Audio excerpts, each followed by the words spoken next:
आज अपने बीच में माननीय त्रिलोकीनाथ पांडे जी, जो बलिया दया छपरा के हैं, संघ के स्वयंसेवक हैं, प्रचारक हैं और विश्व हिंदू परिषद में आपने वर्षों तक काम किया है। राम जन्मभूमि की पूरे आंदोलन को आपने लीड किया था और जिस प्रकार से आपातकाल में भी इंदिरा जी के तमाम चुनौतीपूर्ण निर्णयों को देते हुए चुनौती, जिस प्रकार से आप लोगों ने भूमिगत रहते हुए फिर बाद में आप जेल भी गए, आप लोकतंत्र सेनानी हैं और राम जन्मभूमि के आंदोलन में भी आपने राम जन्मभूमि का केस लड़ा।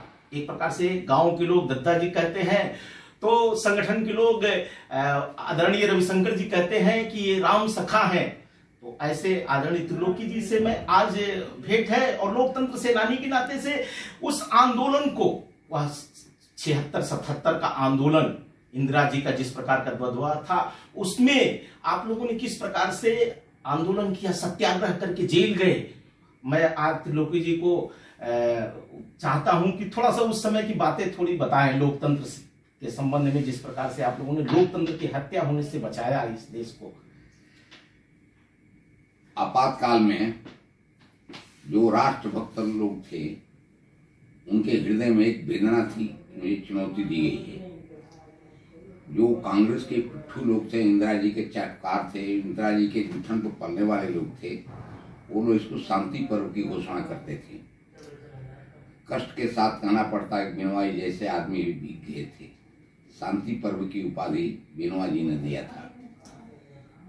जब असह्य हो गया ये सब, तो संघ ने तय किया कि इसका भंडाफोड़ करेंगे और सबसे पहले सत्याग्रह करने का निर्णय पूरे देश में लिया गया। हम लोग भी कमर कसे सत्याग्रह के लिए गांव-गांव जाकर के लोगों को तैयार कराते थे और बलिया या अपने सार्वजनिक जगह पर कहीं न कहीं नारा लगाते थे या इमरजेंसी के खिलाफ भाषण देते थे।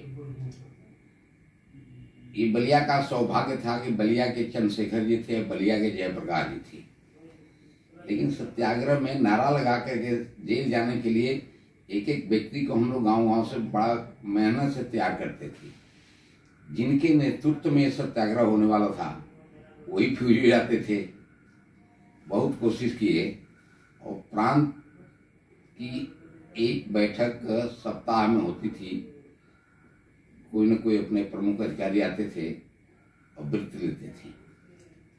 बलिया के व्रत बहुत निराशाजनक था। हमको ने कहा कि त्रिलोकी क्या हो गया बलिया में। 1942 में इस बलिया ने क्रांति मचा दिया, आज बलिया में जेल जाने में सबसे पीछे है।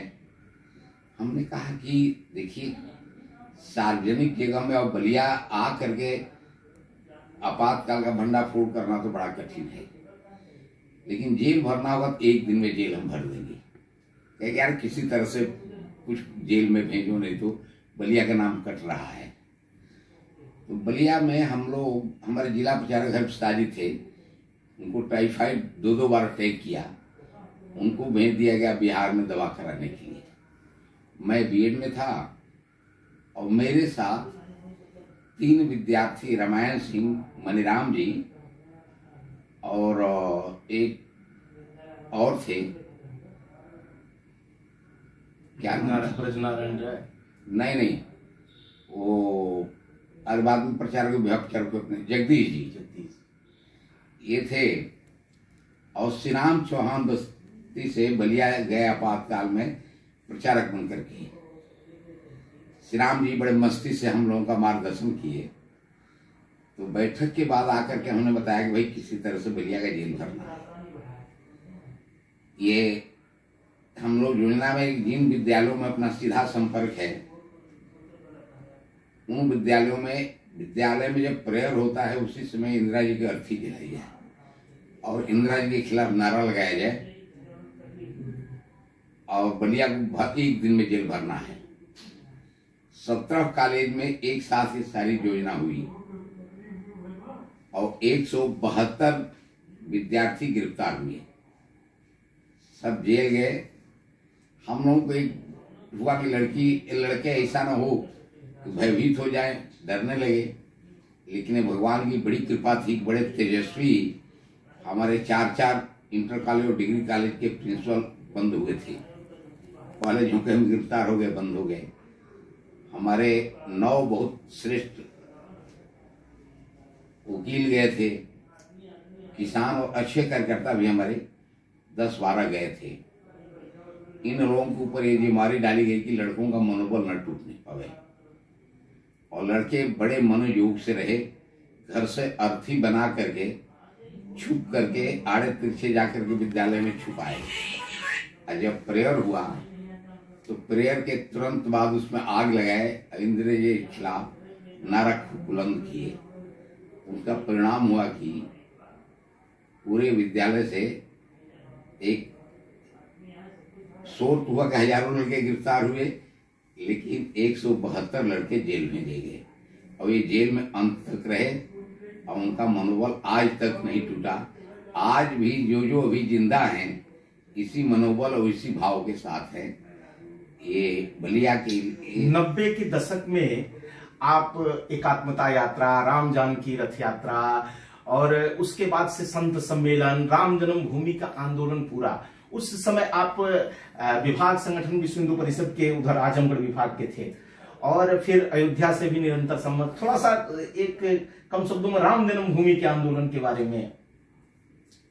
7 अक्टूबर 1984 को सबसे पहले संकल्प दिवस मनाया गया, पहला राम जन्मभूमि के लिए अयोध्या में। देश भर के संत आए, बड़ी संख्या में राम भक्त आए और संकल्प लिया गया कि ये 3 स्थान हमारे कलंकित है।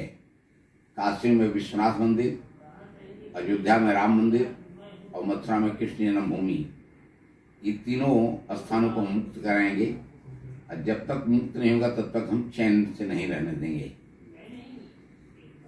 छानबीन करने के बाद ये बात आई कि बनारस में एक वैकल्पिक मंदिर अहिल्याबाई होलकर परिवार ने बना दिया। लोग मनौती मानते हैं, वहाँ पूजा करते हैं। मथुरा में भी डालमिया परिवार ने कृष्ण जन्मभूमि पर मंदिर बना दिया और वैकल्पिक लोग जाते हैं, माथा टेकते हैं। फिर भी उस मस्जिद के अंदर घुस करके लोग कृष्ण जन्मभूमि का वही दर्शन करते हैं। लेकिन अयोध्या में उसी विवादित मस्जिद में घुस करके लाठी गोली खा करके भी लोग जन्मभूमि में माथा टेकने जाते थे। टाइम्स ऑफ जर्नल ने लिखा है कि देश भर का हिंदू आता है यहाँ, पूरे बिल्डिंग की परिक्रमा करता है और अंत में बीच वाले गुंबज के नीचे जाकर के साष्टांग लेट कर प्रणाम करता है कि हमारे जन्मभूमि की जन्मभूमि है ये। इसीलिए पहला संकल्प लिया गया कि अयोध्या को मुक्त कराएंगे। पूरा राम जन्मभूमि का आंदोलन निरंतर चला, लाखों लोगों का बलिदान हुआ। अब सुप्रीम कोर्ट का भी फैसला आ गया, राम मंदिर बनने जा रहा है, भूमि पूजन हो गया। कैसा लगता है आपको? एक घटना में सुना देता हूं। खून हमेशा कितना ही पतला हो जाएगा, पानी से गाढ़ा रहेगा। इस देश में जो भी हिंदू कुल में पैदा हुआ, चाहे समाजवादी हो, चाहे घनघोर कम्युनिस्ट हो, चाहे कांग्रेसी हो, जो भी मौका आया तो हिंदुत्व तो उसका परिचय दिया। राजीव गांधी जब प्रधानमंत्री हुए तो उनकी इच्छा हुई कि राम जन्मभूमि का आंदोलन गरमा रहा है, इसके समाधान के लिए अशोक सिंघल से मिलना चाहिए। वो अपनी भावना अशोक जी कहाँ पहुंचाए, अशोक जी तैयार हो गए कि हम मिलेंगे। राजीव गांधी के साथ नारायण दत्त तिवारी उत्तर प्रदेश के मुख्यमंत्री थे और बूटा सिंह उनके गृह मंत्री थे। अशोक जी ने कहा कि मुझसे मिलने के लिए पीएमओ ऑफिस नहीं जाएंगे, मैं जहां कहूंगा वहां बातचीत होगी। राजीव गांधी तैयार हो गए, दिल्ली में कार्यकर्ता के घर पर आए और उन लोगों की बैठक हुई। राजीव गांधी ने बने विनम्र भाव से अशोक जी से पूछा कि आजादी के 44 वर्षों के बाद आपने यह आंदोलन शुरू किया है, आज कैसे समाधान इसका किया जाए? मुसलमान कुछ सुनने के मूड में नहीं है। अशोक जी ने कहा उनसे कि आप मेरे साथ 2 बड़े श्रेष्ठ लोग हैं, नारायण दत्त तिवारी जी और बूटा सिंह जी, लेकिन आपको बोगस जानकारी दिए हैं। यह आंदोलन इसलिए नहीं है कि मस्जिद की दीवार हटाकर मंदिर की दीवार खड़ी की जाए। आपने कभी विचार किया है कि हिंदू इस देश में कैसे है? द्वितीय दर्जे के नागरिक से भी गया गुजरा है। हिंदू को अपमानित करने का कोई मौका सरकार चूकती नहीं है, बल्कि उनको अपमानित करने के लिए पग पर ठोकर मारा जाता है। हिंदू को स्वाभिमान के साथ जीने का अधिकार है दुनिया में, इसके लिए यह आंदोलन हमने शुरू किया है और इस आंदोलन में ये अधिकार हम दिला के मानेंगे। रही बात मुसलमानों को समझाने की, आपके पुरखों ने इनकी दाढ़ी को सुला करके बात की है, हम इनकी गर्दन में हाथ लगाकर बात करेंगे, हमारी सारी बातों मान जाएंगे। बैठक नहीं खत्म हो गई, लेकिन बूटा सिंह ने फैजाबाद कोर्ट से राम जन्मभूमि आंदोलन के सारे मुकदमा कागजात अपने साथ दिल्ली लाए और लाल नारायण सिन्हा उनके सॉलिसिटर जनरल थे, उनको दिए कि देखिए इसमें अदालत से क्या हिंदुओं के पक्ष में हो सकता है।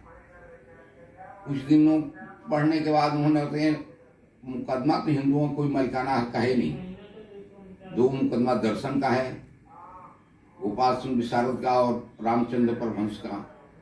एक निर्मोही अखाड़ा है जो कहता है कि मैं यहाँ पूजा करता था, चढ़ावा लेता था,